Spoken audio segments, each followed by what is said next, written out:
أهلا بيكم في منصة سريع.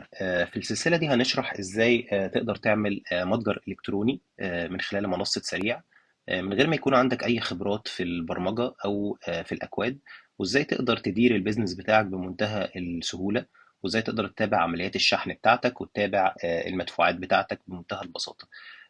منصة سريع هي منصة بتساعدك إن أنت تبدأ تجارتك الإلكترونية في دقايق، عن طريق إن أنت تقدر تنشئ المتجر الإلكتروني الخاص بيك من غير ما يكون عندك أي خلفية برمجية، ومن غير ما تتعب، ومن غير ما يكون عندك أي معرفة بالأكواد والحاجات دي كلها. كمان المنصة بتساعدك إن أنت يكون عندك ربط مع جميع شركات الشحن وجميع بوابات الدفع، وكمان تقدر تشوف تقاريرك وتتابع كل حركة المبيعات بتاعتك. خلونا نبدأ كده ندخل على المنصة. أول حاجة أنت بتدخل تكتب سريع SARIE.com، وبيفتح لك الصفحة الرئيسية الخاصة بالمنصة.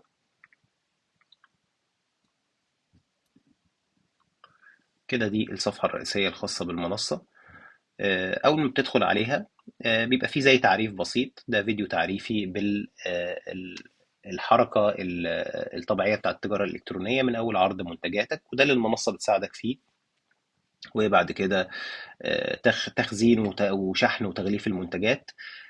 تقدر على طول تعمل اكونت او تعمل حساب من هنا اللي هو ستارت سيلينج توداي، او تقدر تخش على الديمو الخاص بالمنصه. طبعا المنصه بالعربي بالانجليزي، تقدر تقلبها كده بالعربي، وتقدر تشوف كل شيء باللغه العربيه. طبعا بنساعدك ازاي البيع يكون اسهل وهكذا. طيب هنا تقدر تبدأ التجربة المجانية الخاصة بيك. تدخل على المنصة، بيديك صفحة أو بيديك الداشبورد أو لوحة التحكم الخاصة بيك، تقدر من خلالها تشوف الطلبات بتاعتك، تشوف المنتجات الخاصة بيك، تشوف قائمة العملاء. طبعا كل حاجة من دول تقدر تطلع عليها. الطلبات هتلاقيها موجودة. طلبات تقدر طبعا تعمل عليها أي إجراء أو أي عملية.